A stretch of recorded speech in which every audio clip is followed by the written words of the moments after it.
When I was a little boy, I didn't see a film till I was 8 years old. I mean, I heard about cinema and talkies, but in my little village in India, there was no cinema hall. And I used to see people very often go to see movies. But it used to be big affair, in the village to go and watch films. Like, family will prepare a meal, everybody will get dressed well, then you have to take a train 2 hours, you have to wait 1 hour before the show starts. So it's like an outing, picnic. Petit, c'est jusqu'à 32. Non, enfin, quand j'étais petit, non, c'était pas ça du tout. À l'adolescence, c'était plutôt Enfin, je pense que vers 14-15 ans, je savais en gros que ce que je voulais, c'était être du côté des lettres. Voilà, du côté de la littérature, probablement. J'avais des rêves personnels. J'avais pas des rêves professionnels.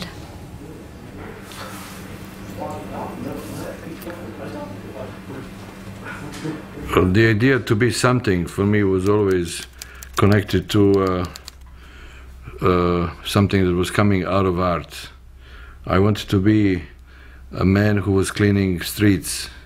The first wish that I'd said to my mother was to have a uniform and to be able to whistle to stop the truck and to be able to have the street that we lived cleaned. Well, when I was young, I wanted to be a director. I did not want to be a screenwriter at all. I had no interest in it. I thought that directing was the thing that got the whole operation moving, and I pictured myself as having a big bullhorn and wearing a beret and yelling at people, marshalling huge armies. In childhood, I was an avid reader. I was very interested in mythology. For instance, the Arthurian legend, the Grail legend, was something that fired me up. It inspired a sense of awe in me. J'essaie de me souvenir. Hein. Well, I think I had the obligatory desire to be an astronaut. I skipped fireman and cop. There were physicists in my family, so at one point I wanted to be a nuclear physicist. I think I just said that because I could when I was 9 or 10. And then I wanted to be a writer. And I never wanted to be a screenwriter. A writer because I was very shy when I was a kid. And I have a gigantic crush on girls. I love girls since I was like 2 years old. But I was very shy to talk to them. So I began writing letters. And while I was writing letters to girls, I realized that it was the medium that I felt more comfortable. Je crois que je pensais devenir Ivanhoé, un truc comme ça. Well,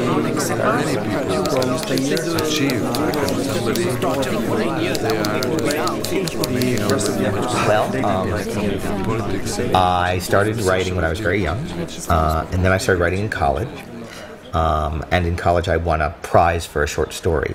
And I had a writing professor in college, and he was extraordinary. I was head over heels in love with him. He was beautiful. His name was Frank Reeve, and he was Superman's father. He was Chris Reeve's father. So he looked like Superman, and he was brilliant, and he used to publish poetry in the New Yorker. I mean, he was just the smartest man I'd ever known, and I told him I wanted to be a writer, and he read my writing, and he said, you should really try something else.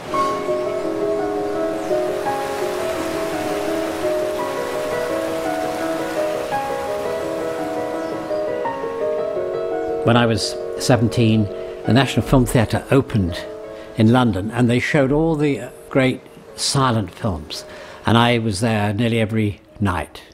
And I studied silent films, which have always been a great inspiration for me. Entre l'âge de 5 et 8 ans, j'ai rêvé très fréquemment de la même séquence d'événements assez abstraits. Je montais sur une dune sur laquelle il y avait un pylône, et je voyais, tout ce que je pouvais voir, c'est le pylône suivant, et je marchais jusqu'au pylône suivant, je montais sur la dune, et ainsi de suite. Et à la fin, il y avait plusieurs rangées de pylônes qui convergeaient vers un mur infini, où il y avait une grosse machinerie qui essayait de faire passer un énorme morceau de viande dans un tout petit trou. Et je me réveillais avec la sensation d'avoir les mains surdimensionnées, vraiment des mains 1m50, 2 mètres. Et je courais partout et mon père devait m'attraper et puis me passer le dos sur les mains. Je retourne me coucher.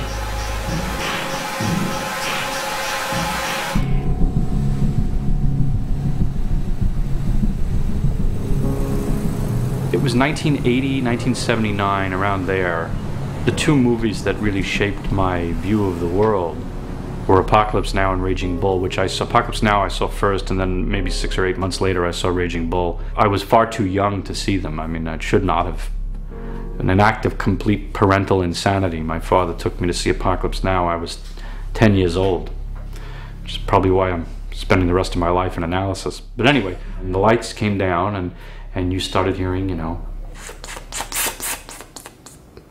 and then you see you hear the Doors and Jim Morrison singing and the palm trees exploding, and it was a whole new thing for me. And I started to become conscious of, this is how, there's a movie that's happening and somebody made it, and the same thing happened then I saw Raging Bull maybe 6 or 8 months later, and it was such a bold film and such a personal film that I immediately started to think, wow, I wish I could do that.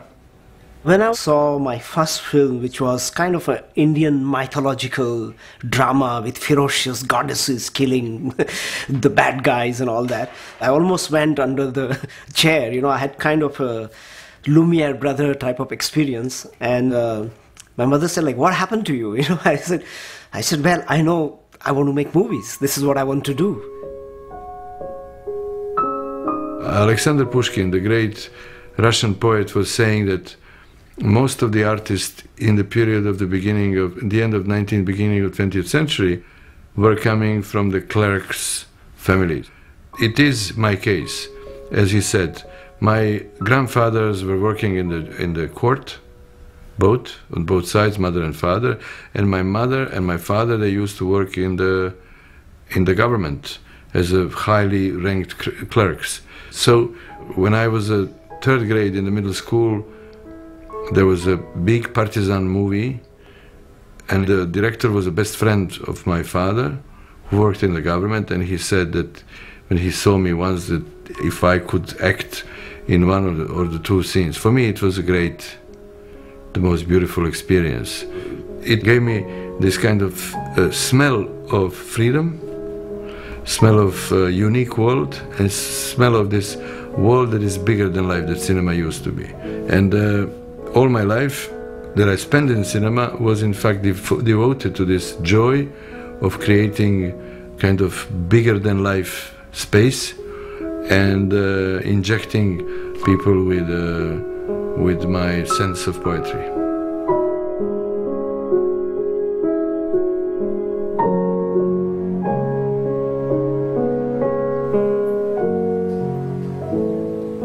En faisant du rangement chez moi, je suis tombée sur des cassettes de moi enfant, mais c'était surtout moi qui filmais mes frères et sœurs.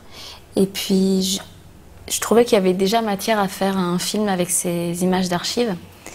Et j'ai voulu aller plus loin. Je me suis dit, je vais écrire comme une suite, mais dans la même ambiance que les images d'archives. Et ça a donné Pardonnez-moi. Et c'est vraiment sur Pardonnez-moi que j'ai aimé mettre en scène, mais je dirais que j'étais dans un état émotionnel à l'époque très fragile, très instable. Je voulais faire ce film vraiment pour des raisons personnelles. Je voulais laisser une trace à mes enfants, dire des choses que j'avais envie de dire à travers des images, et plutôt que de juste le dire comme ça à mes enfants. Donc, mais il se trouve qu'il s'est passé quelque chose et que ça m'a plu. Quand j'avais, je sais pas, 17-18 ans, je faisais du super beat, je faisais des choses comme ça. J'étais passionné quand même par les images, mais sans voir du tout là-dedans une vocation. J'étais passionné par les images de super beat, comme j'aimais la photographie ou des choses comme ça. Et en fait, le cinéma est revenu, s'est imposé sournoisement et très fortement par une activité très pratique dans le cinéma qui était le montage, très pratique dans son engagement. Et ça m'a tout de suite séduit énormément, et c'est comme ça vraiment que j'ai appris le cinéma dans son caractère très technique, mais surtout aussi beaucoup parce que je crois que c'était ça qui travaillait en dessous. C'est que le montage, c'est vraiment c'est un lieu d'écriture, c'est un lieu de syntaxe. Là, on voit vraiment ce qui se passe si on est attentif. Qu'est-ce que c'est que la dramaturgie? Alors ça, au montage, ceux qui savent et ceux qui ne savent pas, c'est très très flagrant.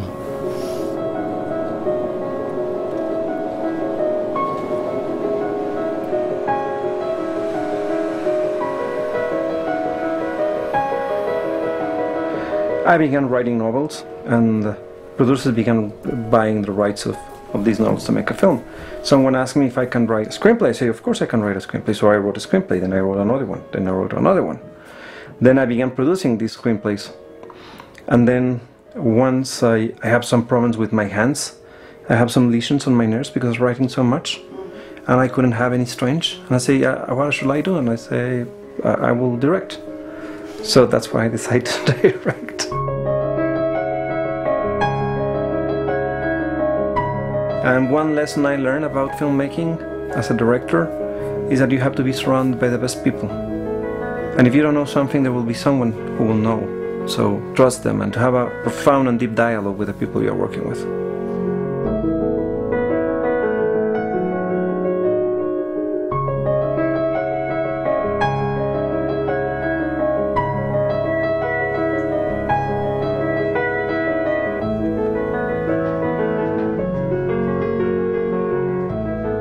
Je pensais faire la photographie animalière, puis quand j'étais adolescent et j'allais le matin très tôt dans la forêt, j'essayais de faire des photos d'animaux et puis je revenais seulement avec des photos de merles flous.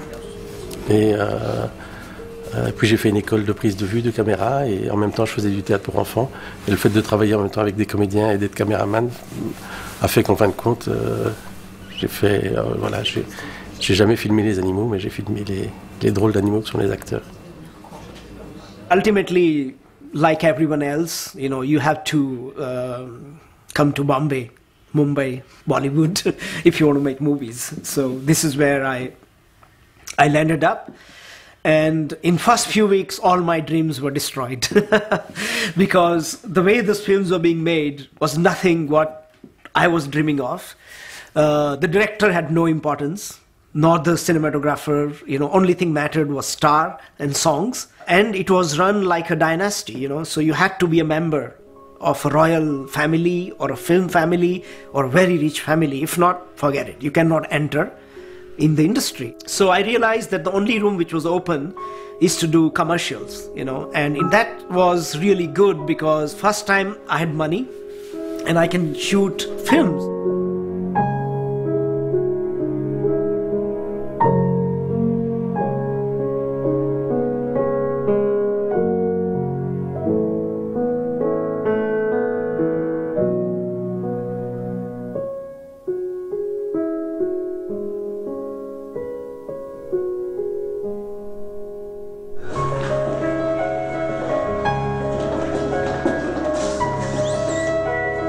J'étais allé dans une école de dessin d'art appliqué, puis on a formé un groupe.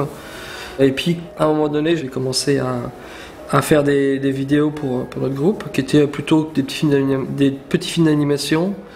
Et je sais pas, après, est-ce que c'est être réalisateur? J'ai mis beaucoup de temps avant d'oser dire que j'étais réalisateur, quoi. Ça peut-être même 10 ans, quelque chose comme ça.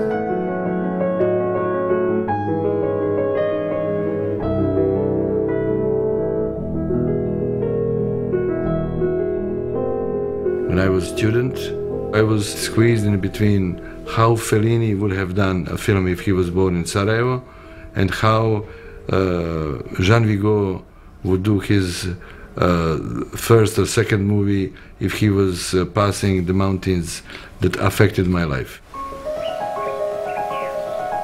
I think the connection with nature is very important. If I spend too long in a city without connection with trees and water, I become disconnected, I think would be the word. Water has always been a great inspiration to me, but it's also very important in my films. Somehow, I've never made a film, I don't think, that didn't include flowing water.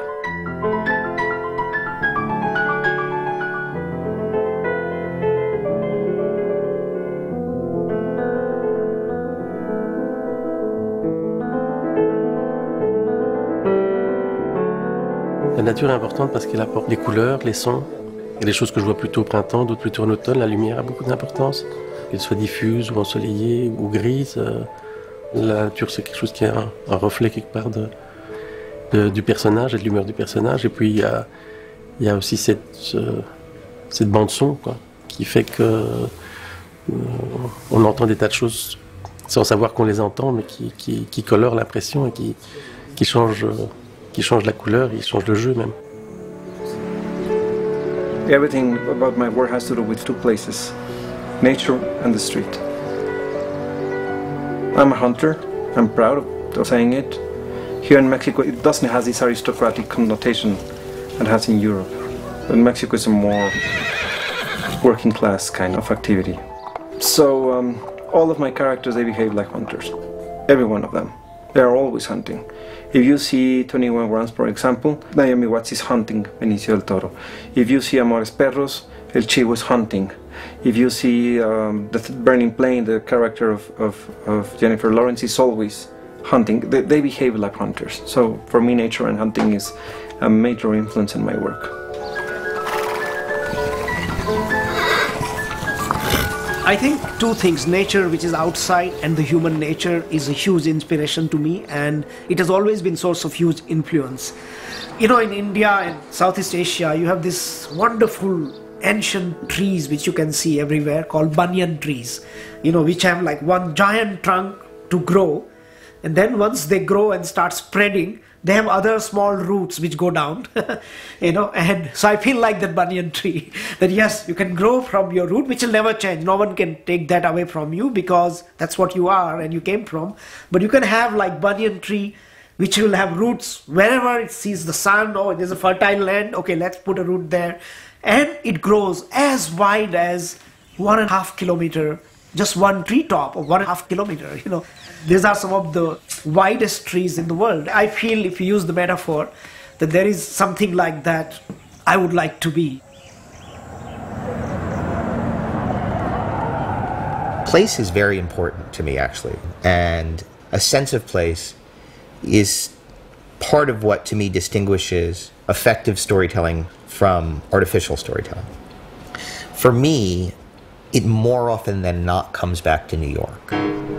The one thing I do need to write is sky. I have to be able to have at least a portion of my view unobstructed.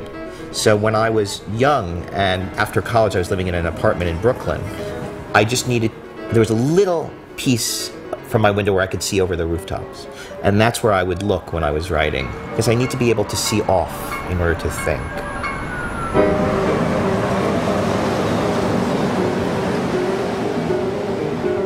Je suis une fille de la ville, moi j'ai grandi dans la ville en ayant un regard complètement parisien sur la campagne, c'est-à-dire que très vite ça me déprime, très vite j'ai envie de retrouver l'ambiance des cafés au coin des rues.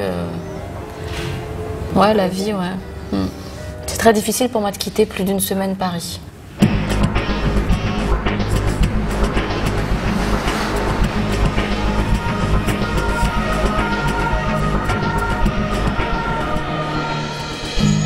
Well, there have been many places that have inspired me as a filmmaker, but all of them are like in a 4-mile radius from each other, you know.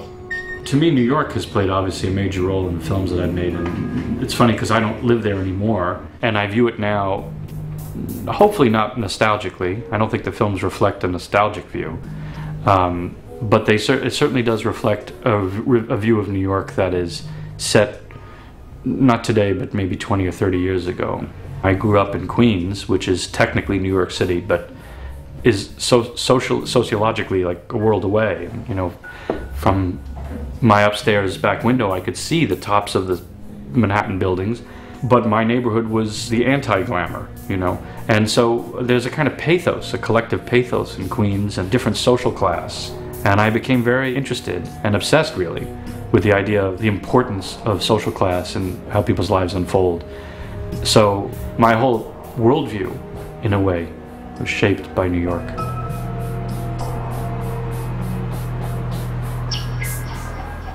Where I grew up, there was not too much traffic. I grew up in a street where we play all the time. Sometimes it got a little bit tough where I was growing up. But all of this staying in the street gave me experiences to write. I always want my work to make you feel that there's street behind it. I also quite like the pavement I like to walk and look down. I've had to stop because now, especially in the world of texting, I walk into people. But when I was a boy, I would just walk to and from school with my head down. That's why I have such a terrible posture, I think. And watching the pavement go by would allow me to make up stories. Los Angeles is everything you want, but you have to know about it beforehand. You get in your car, drive there. It's not my way. Creativity is the ability to make connections, and sometimes to make random connections seem organic. In New York, I can walk down the street and I can hear a harpist playing some part of the New World Symphony in front of Lincoln Center. And you walk past a bookstore and there's a book in the window, and part of the great thing about a bookstore is seeing one book next to the other and saying, oh, what does that book mean versus that book? What does that have for me? How does that lead to this idea? That's the essence of creativity.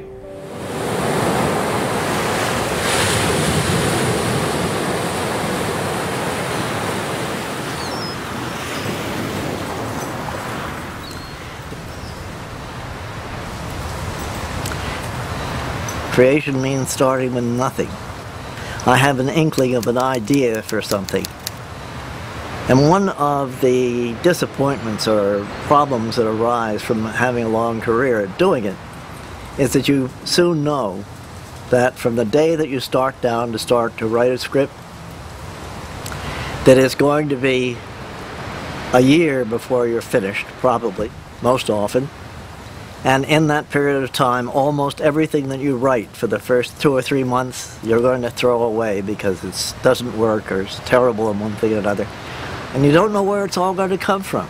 And you have no way of knowing that it's going to come. I mean, I have a lot of ideas that I spent weeks or months working on, and only to discover that it just wasn't working for me and you had to throw that away. I'm convinced that our life is affected by a million pieces that are inspiring and we don't know, and all what you can spot that inspires you brings you into a kind of world that is not very artistic. As an artist, you cannot know what is exactly inspiring. You could say what gives you joy. To me, the main issue was a kind of discovering how the cinema is having an architecture, how each film is in fact needed to be structured, needed to be developed, and needed to be, I would say, done as architects do the house. J'ai pas de lieu de prédilection. Des choses peuvent me toucher quand je les vois comme ça, mais je crois que comme moi j'ai pas tellement la mémoire des lieux, des trucs, de ces choses. Non, c'est pas inspirant du tout. Je crois que le cinéma est quelque chose de présent, c'est pas quelque chose pour moi de rétrospectif du tout. Et quand vous écrivez plus facilement dans une ville, dans la nature Dans une dépression. Dans une dépression, ouais. qui a une place. Qui est un lieu assez confortable, auquel je vous convie tous.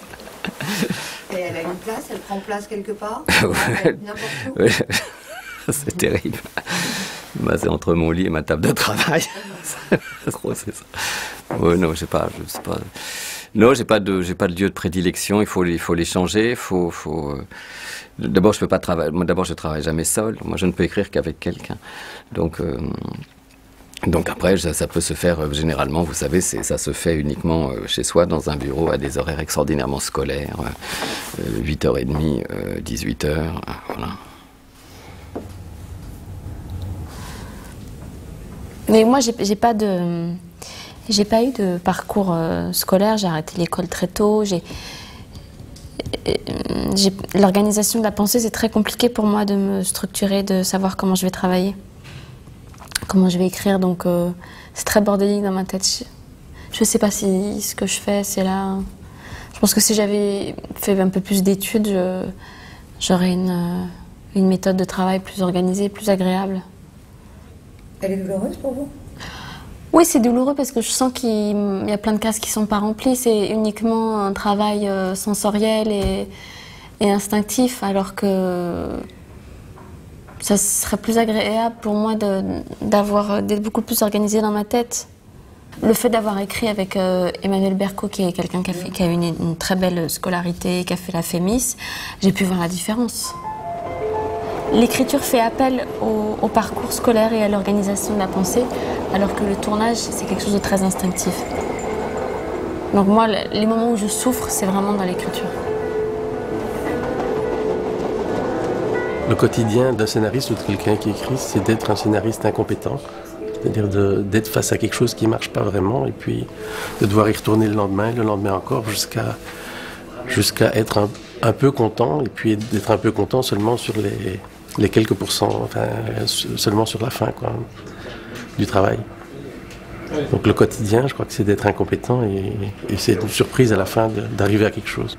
De toute façon, c'est toujours très long le travail de scénario, c'est toujours horriblement. Enfin, en tout cas pour moi, je sais que c'est très long. Il y a des gens qui ont beaucoup plus de facilité d'abattage. Moi, je sais que c'est très long. Et que avec cette difficulté, pour moi, c'est une difficulté supplémentaire, c'est le fait d'avoir à réaliser des choses que j'ai écrites. C'est que je vais passer un temps au tournage à essayer de rendre nouveau une chose que je connais sous toutes les coutures. C'est un acte paradoxal quand même, c'est pas normal. Il faut faire attention justement quand on fait des choses assez précises de pas tout penser au départ et qu'on arrive et que ce soit que de l'exécution. Parce que là justement il n'y aura pas de surprise et pas de vie quoi. Parce que justement la vie c'est quelque chose qui prend une direction qui n'est pas déterminée ou qui se détermine au fur et à mesure. Et quand on fait un film on essaye de rendre cette impression. J'ai jamais eu l'idée d'un film qui est venu comme ça. Quand je commence à travailler sur un scénario, je me dis je m'assieds 3 heures par jour devant une table avec du papier. Et si je ne le fais pas, il ne se passe rien. Donc ça vient plutôt de la discipline d'être assis et d'écrire. J'avais un professeur de scénario qui s'appelait Franck Daniel qui disait la qualité d'un scénariste, ça se voit à l'usure de son pantalon.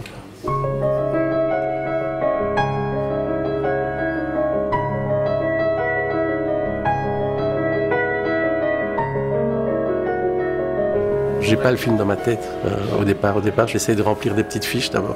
Et donc je mets des idées pendant plusieurs mois, comme ça, des idées qui me passent par la tête, ou des envies, des désirs. C'est quelque chose de très flou. Et puis j'essaie de les organiser. Puis quand je me rends compte que j'ai écrit 3-4 fois la même fiche, je me dis ça c'est peut-être une idée sur laquelle je peux tenir longtemps. C'est une idée qui revient, quelque chose de récurrent. Et je ne sais pas pourquoi ça m'intéresse, mais je me dis tiens, c'est probablement que ça m'intéresse. Et puis à bout d'un moment, je commence à les organiser sur 3 tables, enfin qui sont plutôt 3 portes, parce que c'est un peu plus 3 portes sur des tréteaux. Donc je fais le premier acte, le deuxième acte, le troisième acte, et je commence à mettre des choses qui seraient plutôt du début, ou de la confrontation, ou de la résolution. Et ce qui m'intéresse, c'est justement de ne pas savoir où je vais. Travailler un peu plus comme le facteur cheval, qui ramassait des cailloux et qui faisait petit à petit, au fond de son jardin, son palais.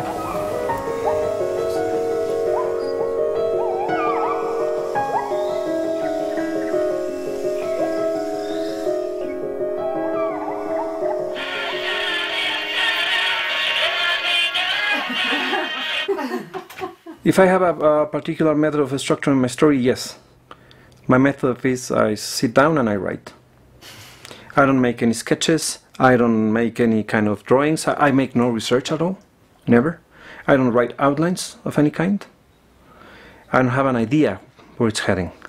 I just have a vague feeling of where the story is heading, and I sit down and write. I don't do any kind of research and I don't write outlines because if I do so, how the characters are going to surprise me. I don't do research because I'm not writing of someone I don't know. That's why I always reject adapting books or writing some people's ideas, because I don't make any kind of research. I write my characters, I let them go. The way you see them in cinema is the way they are written. It's not that, scene by scene.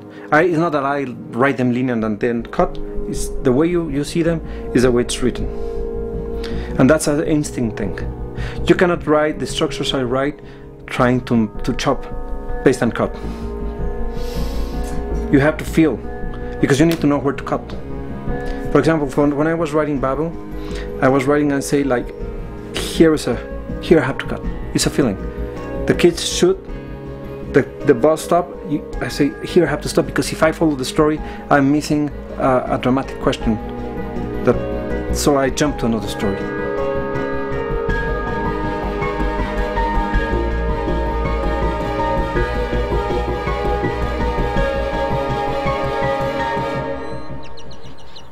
The inspiration is the script. The script is the inspiration. It's like, the script, I really do believe the script is everything. When you make a film, if you're lucky enough to make a film, the mistakes that you see in the movie are always the mistakes that are coming from the script. You can never hide from the mistakes you made as the screenwriter. It's very interesting, and even when you spend, I've spent all this time in the editing room trying to fix story problems that I wasn't smart enough to see in the script, and I will get 80% of the way there, and then I'll show the film to my wife or somebody else, and they'll say, well, you know what's a problem, that thing, and it'll be a problem that was written into the script 2 years before. You can run, but you can't hide.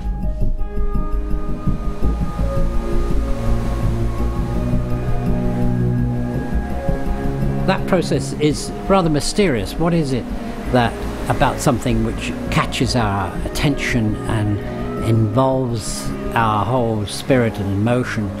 Very hard to say what that is, but just as it's very hard to say where ideas come from, I think that, like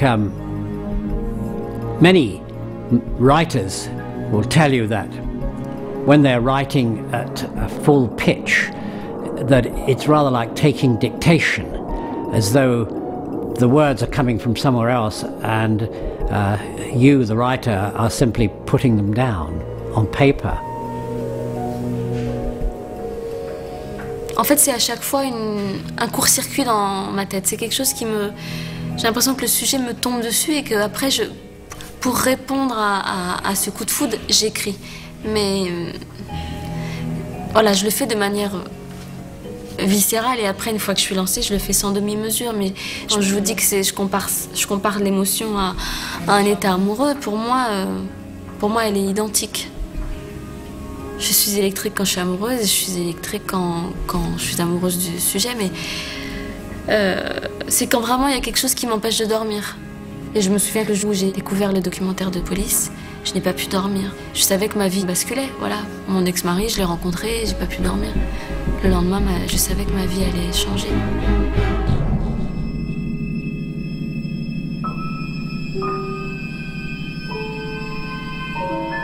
My inspiration is some kind of great love, finding its way through whatever passes for my mind and coming back out again.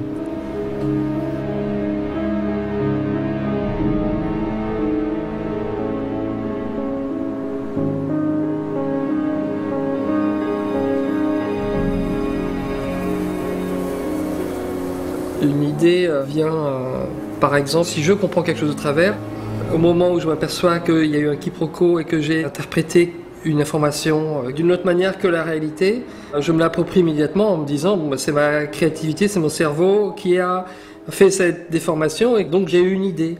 Donc ça, c'est un exemple. Et comme j'ai beaucoup travaillé en Angleterre et aux États-Unis, je parlais très mal l'anglais, il me venait beaucoup d'idées par les problèmes d'interprétation. Donc on est sans arrêt en train de créer d'une certaine manière. Alors quand on crée les choses qui existent déjà, bon, c'est difficile de dire que c'est une innovation, une idée, mais si on se plante et qu'on crée quelque chose qui n'existe pas, là, moi je déclare que c'est une idée et que je peux l'utiliser. I was open to the life, and I was very curious all my life. So the ideas were coming from friends, from newspapers, from stories that I've heard, from my own experience. So all of this was included into the subject and was turned into the subject of my cinema.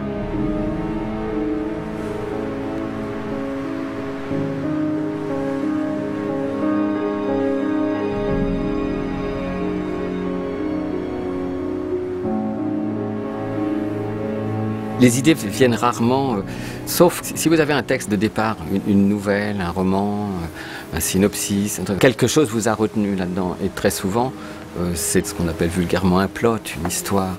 Quand il n'y a rien, c'est très... je sais pas trop moi-même, c'est quelque chose se met en place de manière un peu nébuleuse, et puis il va y avoir des raccordements. Et après, on va appliquer là-dessus. Voilà, ce que je veux dire, c'est que c'est peut-être qu'après...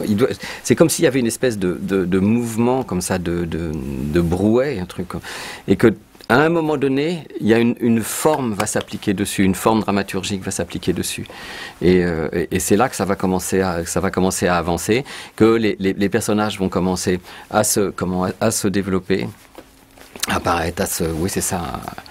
Moi, je pense que la forme du cinéma, la forme du film, la forme cinéma est dans le scénario. Et tant que le scénario n'a pas trouvé ça, c'est un scénario banal. Qui n'est pas, c'est une marquise qui sort à 5 heures, ça n'a pas beaucoup d'intérêt. Et ça, en fait, je pourrais dire ça autrement, c'est que c'est l'apparition du point de vue dans le scénario. Et pas, le cinéma n'est pas une valeur ajoutée au scénario. Vous voyez ce que je veux dire? Ça, c'est une aberration, je ne comprends même pas ce que ça veut dire. Ça veut dire, ah oui, raconte-moi, écris-moi une bonne histoire et puis on fera un bon film. Oui, on fera juste un film, ce sera pas forcément un bon film.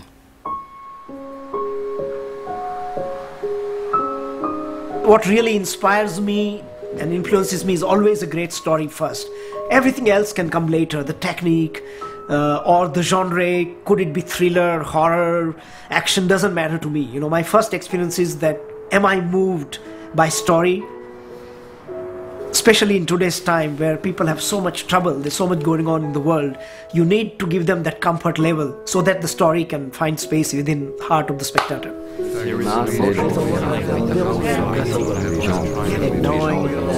Un jour, j'ai lu un article sur Sofia Coppola et elle disait que le seul conseil que lui avait donné son père, c'était de ne jamais oublier que le cinéma, au fond, c'est la transmission. Comment transmettre? Et je trouvais ça extrêmement fin, juste et subtil.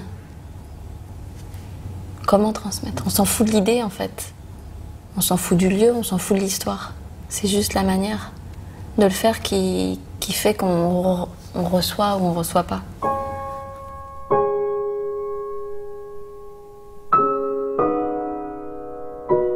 Edward Hopper said, "My aim in painting is only the most exact transcription possible of my most intimate impressions of nature."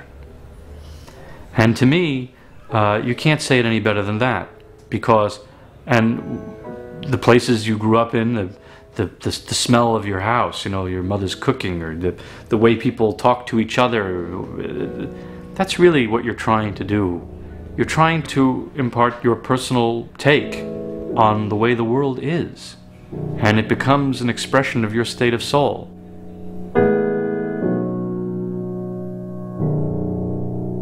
We need to really go deep into the substance of ourselves and get our veins open to get people being influenced by your clear and real emotion. What influences me more in what I'm writing, I think that it's my life experience. Most of what I have written has to do with very personal issues or very special moments. When I was a kid, I had a dog named Coffee, which used to run away every time we opened the door, and there were dog fights where I grew up. And there was this champion dog who was in the heat of a fight, and they say throw it against Coffee to kill it just for fun. Just to kill my dog, but my dog killed the champion. So that's in Amores Perros.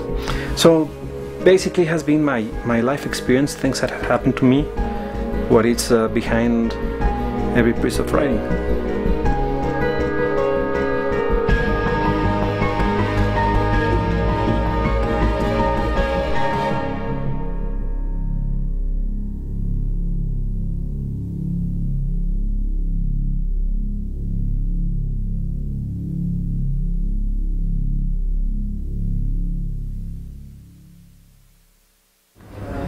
Je crois que le film, c'est un peu l'idée qu'on se fait de qu'est-ce que c'est la vie et qu'est-ce que c'est le réel, sans jamais savoir ce que c'est la vie ni le réel, quoi. C'est comment recréer cette perception, comment recréer cette émotion, sans même savoir d'où elle vient.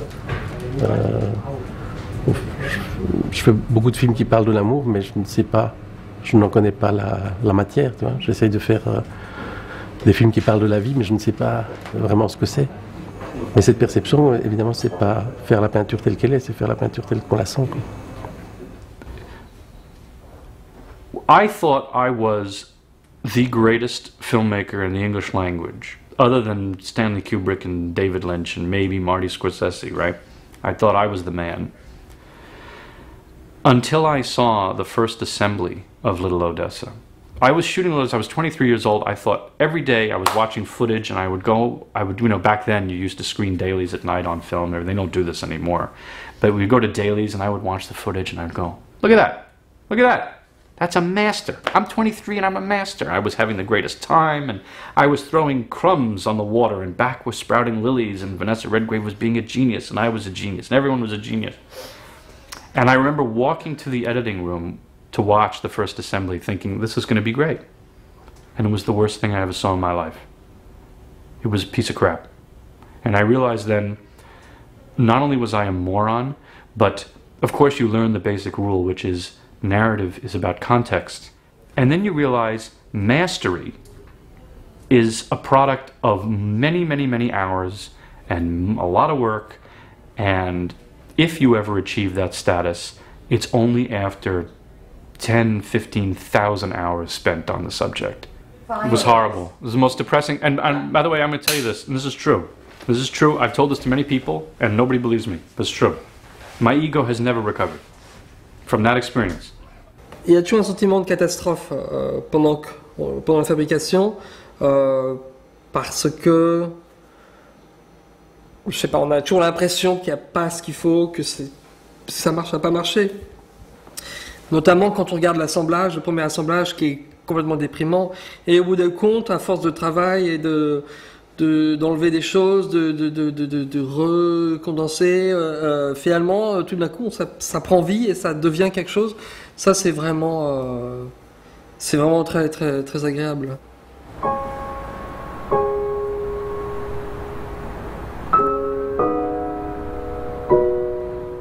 Des surprises, oui, ça c'est la règle. Il faut que ce soit, si c'est pas surprenant, ça n'a... Tant qu'il n'y a pas de surprise, j'ai pas moi le sentiment je n'ai pas de plaisir à attendre. Ouais, c'est pas... et généralement, la surprise, elle vient très, très, très, très souvent de l'incarnation. Elle vient des comédiens. Où tout à coup, quand ça se passe vraiment bien, le comédien s'empare d'un personnage que vous pensiez connaître, et puis c'est tout à fait autre chose. Tout à coup, c'est un truc sur mes lèvres. Moi, ça a été une leçon. Enfin, une leçon, je ne sais pas si c'est le mot, mais une révélation. Où je pense qu'Emmanuel a. Je voyais pas forcément le personnage comme ça. J'en avais peut-être une autre idée, une idée plus machiavélique, plus scénaristique, plus scénarisée. Emmanuel, elle l'a pris beaucoup plus au pied de la lettre comme une potentielle amoureuse. Donc, et ça c'était frappant. La première semaine de tournage, elle indiquait ce que devait être le personnage et le film. Elle avait raison.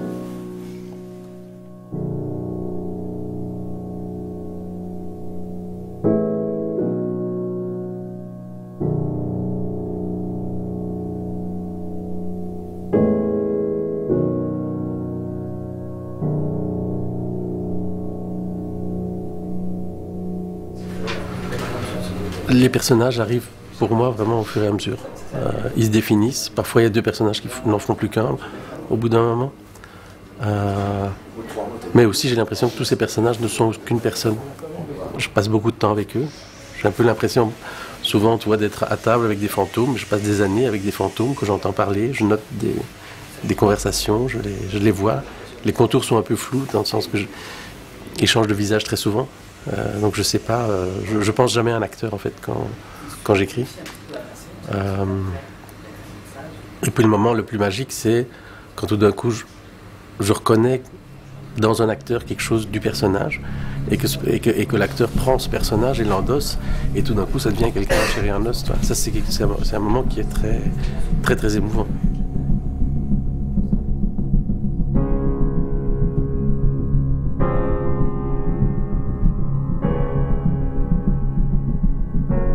C'est vrai quand on écrit des dialogues et que les personnages se mettent à parler, c'est un petit peu comme quand vous parlez à quelqu'un que vous connaissez très bien dans votre tête.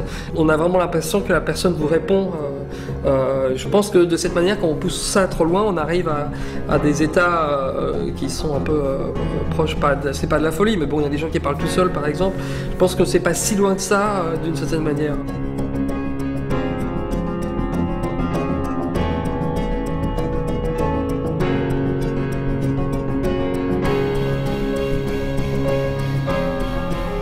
The most important thing for a film director is to extend your ideas and the plot and the story into the space. As when you go to the psychiatrist, they want you to tell them the situations from your life, to reconstruct what was the critical moment before, and once you start giving them clear picture about yourself, then they could tell you something about you. And I think film director is the one who reconstructs the situations that are having a stronger impact on people than real life, and choosing different pieces and choosing moments.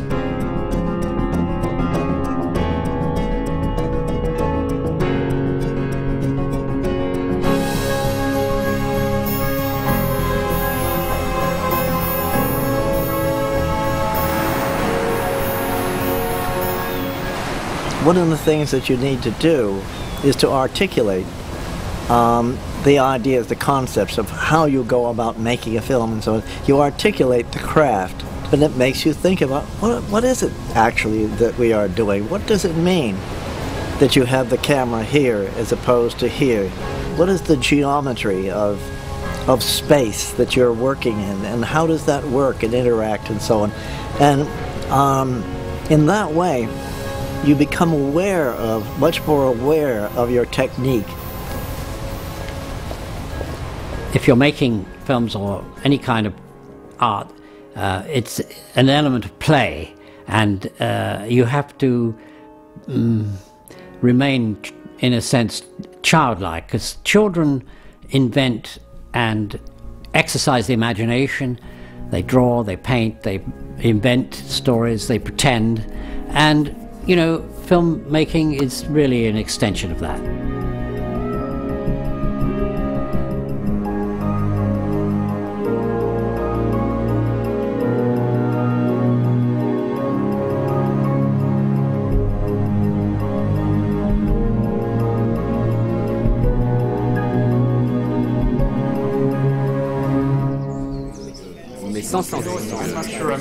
Sans avoir à s'en comprendre.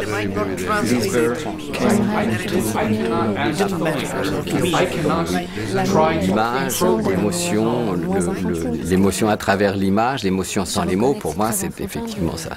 Ça fait appel à tout ce qui a été pour moi un truc très très fondateur, qui était le cinéma muet.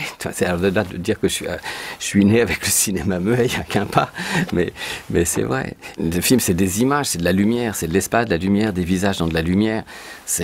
Moi, je sais que ça m'éblouit toujours autant. C'est un truc, quand ça se produit, c'est saisissant, ça vous grille.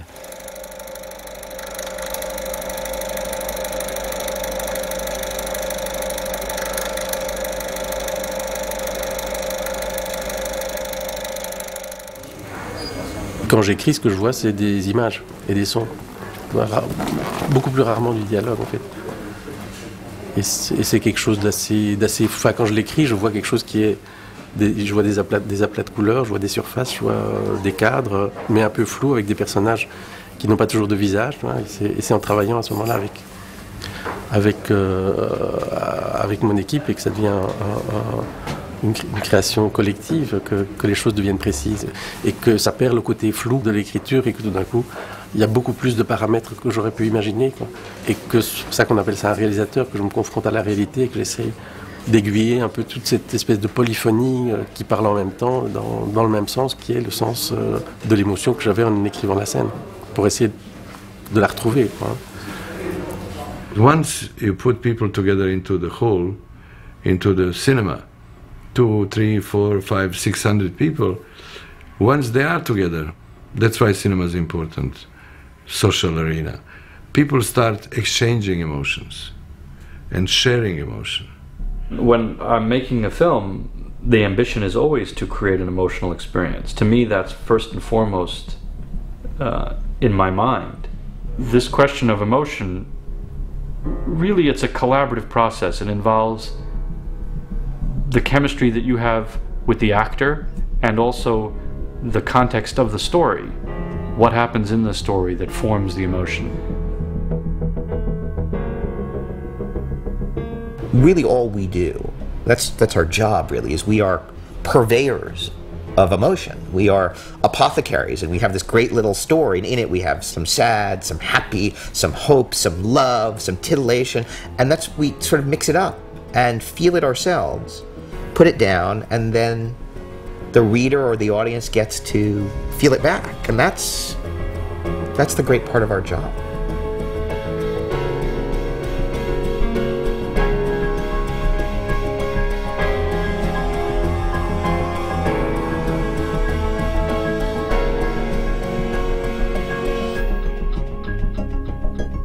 I think emotion is the flow that carries everything with it. The emotion carries you forward. You're like in a canoe and the river is emotion, and you have to negotiate that river because the actors bring emotion with them, and they are influencing the story, and often it changes in ways that you didn't expect. So emotion is very powerful, very dangerous, and we have to find ways of controlling it and not letting it get completely out of hand. We do much broader, much bigger, and much more powerful energy that is integrated into the plot. Once you start making a movie, you get something that engages your emotions, your rationality, and then the question is how to balance those two and how to instinctively go forward to the audience that will communicate with you through your cinema. When you're creating something, you have to hope that the emotions that you're going for, are universal and not local, because ultimately, if it's emotional to you, you have to believe you're not alone in the world. In a way, you have to fight against any idea that you're unique, that your emotions are yours and yours alone. That there are certain universal concepts. I mean, there are certain universal... I mean, if there weren't, then what the Greeks wrote would make no sense to us, and that's thousands of years ago, right? Oedipus still has great power. You never know what will last, you know, what will matter to people years hence, but you of course try to make something that will matter 10, 20, 30, 50, 100 years from now. And in that sense, you're going for a certain universality always. I definitely think about that. We can look at films made in different languages in different countries, completely remote from us, and if they're well done and well made, and that we can connect to them. And that's the marvelous thing about the cinema, is that it can take us into other worlds and other lives. However local and particular your story is, if it's well told and well conceived, it can connect. Once you start speaking the language, that is not all in the dialogues, that you have some pauses, you have some images that are expressing inner content of the human life, then you start in fact communicating from Serbia to Madagascar and the other way around. And if emotion is real, that you try to convey, then there is no chance that you will miss the aim. You know, there was something, some small thing which my mother had told me when I was very young, you know, and she's the one who couldn't read or write. And she told me that, look, when you tell a story, if the whole village of our, which is like 200 people, listens to you, if they listen to you, the whole world will listen to you.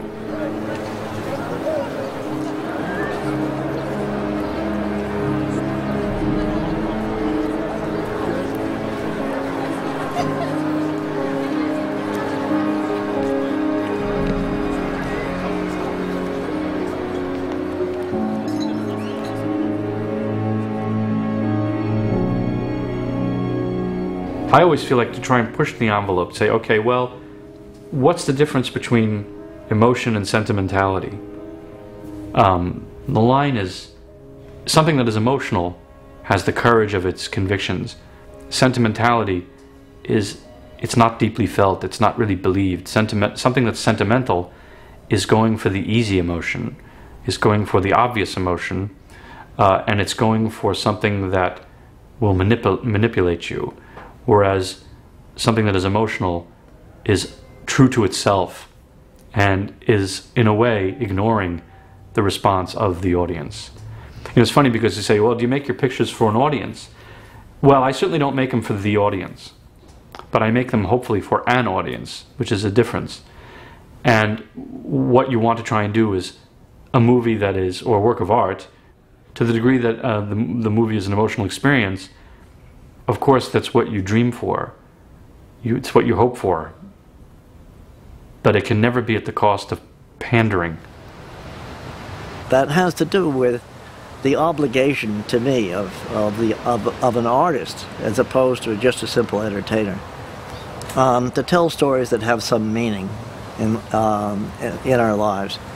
That what art is all about is making sense out of the deluge of the daily deluge of the Niagara of information that pours in upon us and experience and all the rest of it. That we're dying to have some kind of understanding of what does it mean to us? Where is it going? What is our hope for the future? Where do our hopes lie? What can we learn from the past and so on? That's what art is about as an educational issue, as well as an emotional experience. Peut-être en vieillissant et en ayant une vision un peu plus politique, un peu plus analytique ou enfin critique du monde, je me dis quand même, faut quand même que je fasse passer, j'essaye de faire passer les choses qui me tiennent à cœur, au moins que je me contradise pas dans ce que je fais par rapport à ce que je crois, ce en quoi je crois. I think the value that you reach with your beliefs, with your ideas, with constant work on it, I think then it becomes clear and the most important issue. As part of the creative process, I'm not focused on changing people's lives, engaging them with X, Y. It's much less of an intellectual process in a way than maybe it should be for me. I'm just trying to impart my view of the world. And maybe people connect to it and maybe they don't. So I feel that once, if I've done my job, once it's left me, it's no longer mine. You know, once I've made the film, it's no longer my impressions anymore. And if it moves people, that's great, and if it doesn't, there's nothing I can do about it. I don't think of the end game as much as I should, maybe. I don't know, I just try to do as direct a representation of what it is emotionally I'm trying to communicate, and narratively, as the story unfolds, and then let the audience do the rest. En fait, je ne sais pas ce que les gens voient dans mes films, c'est-à-dire... Ceux qui aiment bien, je ne sais pas ce qu'ils ont vu, ceux qui n'aiment pas, je ne sais pas ce qu'ils ont vu, et moi-même, je ne serai jamais le spectateur de mes films. Donc c'est un peu comme une bouteille jetée à la mer, que quelqu'un trouve ou ne trouve pas, avec lesquels des gens vont raisonner ou pas, mais je ne sais jamais ce que les gens voient quand ils voient mes films. Et ça reste toujours mystérieux. Mais par contre, c'est tout à fait magique quand quelqu'un commence à vibrer d'une certaine façon avec ça. Mr. Nobody, c'est un film que je pensais faire plutôt pour... je n'imaginais pas que c'était les adolescents qui allaient le plus s'en emparer. Je n'y pensais pas du tout. Mais finalement, c'est à eux que ça s'adresse. C'est pour ça que c'est une bouteille à la mer. C'est déjà tellement dur de faire quelque chose qui nous plaise à soi-même, qu'après, bon ben, si les autres ça leur plaît, tant mieux, mais je suis déjà mon pire public. Vous vous surprenez? Rarement. That makes it possible to really realize and report and understand what it is he's doing. Every time I make another film, I just want to do something completely different. I never want to repeat myself. I want to try something else, a different challenge, a different genre, but the same preoccupations and themes and ideas seem to percolate into this every film. So I never consciously choose those themes, but they seem to recur. If I have one theme I go back to, or if I have something new, I don't know if, fortunately, unfortunately, I go back once and again and again and again and again to the same ones. Someone say that an artist always have the same questions. An artisan can explore different areas. I don't. With this, I'm not telling that I'm an artist, but I'm like trapped by the same obsessions. Si on me posait la question, ou si je me la posais à moi-même, ne serais-tu pas là en train de te répéter? Je dirais, mais non, mais pas du tout, voyons, ça n'a rien à voir. Alors que c'est exactement la même chose à chaque fois. Je veux pas... Est-ce que je fais toujours le même film? Est-ce que je bégaye? Mais je crois. Chaque fois que je fais un film, j'ai l'impression... En fait, je pars avec le désir de faire quelque chose de complètement différent, que j'ai jamais fait, de tout à fait nouveau. Et puis je finis toujours par me rendre compte que je refais le même film d'une certaine façon, ou d'une autre façon. Il y a quelque chose d'un peu pulsionnel, quelque part. It's weird because I never think of that idea consciously while writing it. And then while making the film, that becomes clearer to me by how the actors interact with each other and how the scenes play out. And I think I do find myself repeating the same ideas. I don't know if that's a problem, actually. I don't think it is. Il me semble que j'acquiers une capacité d'approfondir, donc même si il y a des choses qui sont en commun entre les différents travaux que je fais, si j'arrive à approfondir certaines parties, en fin de compte, c'est un peu comme un fractal, ou une fractale, je sais pas comment on dit, il y a toujours plus à découvrir à l'intérieur. Il y a souvent des pères qui meurent, des choses comme ça. Et alors, on me disait toujours, c'est quoi cette mort du père? Est-ce que toi, tu serais pas un peu... Et je trouvais ça je trouvais ça toujours un peu incongru, parce que oui, je voyais bien que je faisais mourir des pères, mais que c'était pas la mort du père. Et en fait, j'ai réalisé assez tard que c'était pas... La mort du père je la considérais que comme un épisode inévitable, mais c'était ce qui m'intéressait, c'était le monde que laissaient les pères. C'est sur des thèmes obsessionnels, c'est toujours comme comment être l'enfant d'eux, comment être le parent d'eux, comment aimer, comment pardonner, comment grandir, ouais. C'est toujours autour de... Ça vacille entre être un enfant ou être un adulte. Mais je sais plus qui disait qu'il paraît qu'on fait toujours le même film. Donc vous êtes sur des thèmes obsessionnels. Ouais, je crois, ouais. Mais ça me dépasse, si vous voulez. À chaque fois, j'ai eu l'impression de faire quelque chose de nouveau, et puis il s'avère qu'au bout du compte, on fait les liens entre eux. Et... There's always hotels and motels and hospitals in what I'm writing. I'm not conscious. Cancer. It's cancer. It's accidents. It's people who shot, clandestine love, again and again. Sometimes I say I'm gonna write something completely different, and I go back. There are things that are fresh, new, for the sake of being fresh and new, in which case it has no value to me. Only thing that matters is it emotional, and can I connect with it emotionally?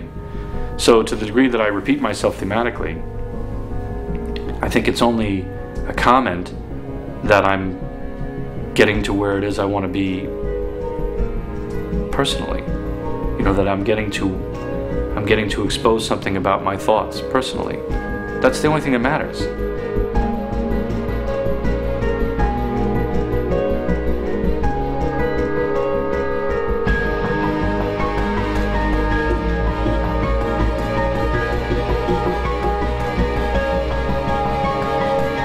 Scott Fitzgerald said, we've experienced everything through the movies. We've made love with beautiful women. We've seen people dying. We've done all these things, and so that no experience can come to us fresh because we've seen it all in the movies. And he said that of all betrayals, this is the worst. Je crois qu'on fait les derniers films qui regardent encore un peu le monde, qui sont un peu soucieux de... C'est juste l'essence même du cinéma. Le cinéma, il a été créé pour ça, il a été créé pour regarder le monde, pour témoigner, et pour que les gens partagent la même chose en même temps. Tant que le cinéma sera encore un peu opérant dans sa définition, ben moi je continuerai vachement à m'intéresser vachement au monde, à mettre des acteurs là-dedans, à voir quels seraient les rapports entre la réalité et la fiction, et ça sera ça, c'est pas... More than a dreamer, I would like to feel myself like someone that makes things happen. Because dreamers are, sometimes they can only remain dreaming. And I like, if I have something I believe in, go for it to the very end and try to make it happen. What's interesting about movies is they are collaborative art, which seems like an oxymoron, but it is kind of the fun of it. I do love this notion of sort of everybody starting to share a point of view and then collaborating to make it better, like raising a child or any kind of consensual creative enterprise. On dit toujours qu'il y a 3 écritures dans le film, que c'est le scénario et puis qu'on réécrit le film en le tournant et qu'on réécrit une 3e fois en le montant, mais je pense que la plus grande écriture, c'est la 4e, c'est celle que fait le spectateur dans sa mémoire en quittant la salle de projection et en réécrivant le film pour lui, d'une certaine façon, en se l'appropriant. Et les films, en fait, n'existent pas sur les écrans. Les films n'existent que dans la mémoire des gens qui s'en souviennent. I like the intimacy of movies. To me, that intimacy and the inability or unwillingness to express emotion is very much what cinema is good for. It's a very intimate medium. Est-ce que c'est vrai? Est-ce que ce que je raconte là, ça me paraît vrai? Alors, la vérité, c'est un bien grand mot. Ce qui est vrai parfois au cinéma peut s'avérer être... ça sonne faux dans la vie. Puis parfois, ce que je vis n'est pas du tout... ne peut pas s'inscrire comme de la vérité au cinéma. Il faut réinventer la vérité pour le cinéma. Et puis c'est très sonore, la vérité. C'est très musical, en fait. With the music creating, with the cinema creating, you have, in fact, the best refueling element of your spirit that gives you push forward and need to create and to be happy. If you were a woman, what kind of woman would you be?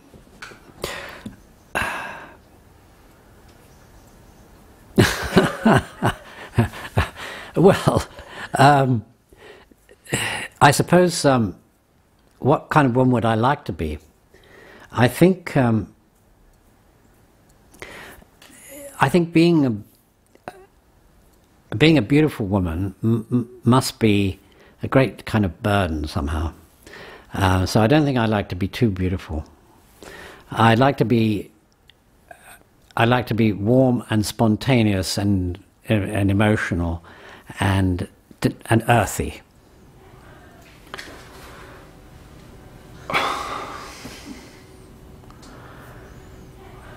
What kind of woman would I be? Secret woman. I'd be very glamorous, and I'd smoke cigarettes and drink alone at bars. Oh my God. Well, it gets very personal right away. Penelope Cruz. What woman would I be? I never even... What kind of woman, or who would I be? Yeah, will be my wife. She's perfect. Moi en femme. Mec fou. I would be a stunning woman with lots of compassion and passion. Une femme très jeune, oui. Et je serais peut-être une petite fille, plutôt. Ouais. D'ailleurs, je pense que je suis une petite fille. C'est déjà assez dur d'être un homme. Alors, si en plus il faut s'imaginer qu'on est une femme... Mon père? It's such a great question. Gender doesn't really play a role in my life that much. I don't really think about gender all that much. You know, I never differentiate artists whether they're men or women, you know, ever. Maybe I would be Jenna Rollins. Do you think the ability to create is a gift? No. No, I think it's a curse. No, I'm kidding. No, I don't think it's a gift. I don't believe in gifts. I don't believe in people being gifted. I don't believe in genius. I think that's nonsense. People are either willing to do it, they're either open to it, they either want to do it or they don't. Yes, I do think ability to create is certainly a gift. Absolutely. Biggest gift. A great gift, the greatest gift of all. And if I believed in God, that's where I would believe it comes from. But it comes, you know where it comes from? It comes from our mothers. It's certainly a gift, but I think it's a gift that pretty much everybody has. And an artist is one who has developed that gift. C'est un cadeau. Pour soi, je pense que c'est un cadeau. Tendance à penser que pour les autres c'est un don, pas pour moi, il faut que je bosse tout le temps. Et que forcément, ça crée des situations d'envie terribles. Si vous étiez sur une île déserte et que vous ayez la possibilité d'envoyer un télégramme. Shakespeare, c'est bien. It will be a story that my son and my daughter will understand there's hope to fight for. That I was very unhappy that I didn't make my best movie. Voyez mes 3 films. Tell everyone I'm fine. Est-ce qu'il y a quelqu'un? Don't give up. For you, what is the biggest mystery in life? Biggest mystery in life? Why? We're here. And no one has explained why. Quand les enfants vous demandent si Dieu n'existe pas, comment tout ça est venu? Comment on fait pour expliquer ça quand on ne croit pas en Dieu? Ah, il y avait cette phrase merveilleuse. C'était Willy Brandt qui disait je n'ai rien contre Dieu, c'est son personnel au sol qui me gêne. Je trouve que ça serait un peu ça. For me, the biggest mystery in life is ability to love. The biggest mystery in life is to discover on your way to the transcendency, to discover what is on the other side of horizon. Death and what happens after we die and how we relate to that while we live. Death. For me, the biggest mystery in life is life itself. C'est vrai que quand même, le mystère de la vie, c'est la vie, quoi. La vie.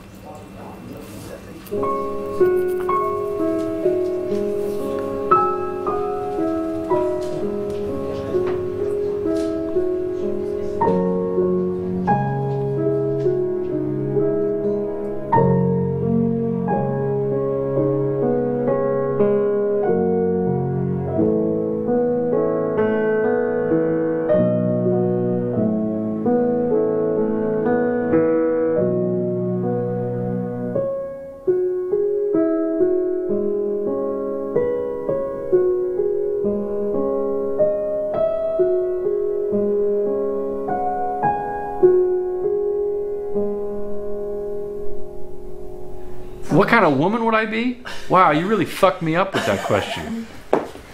What kind of woman I'd be? Amelia Earhart. I don't know. I mean, You it's like, have a very feminine part in you. yeah, that's true. In a way,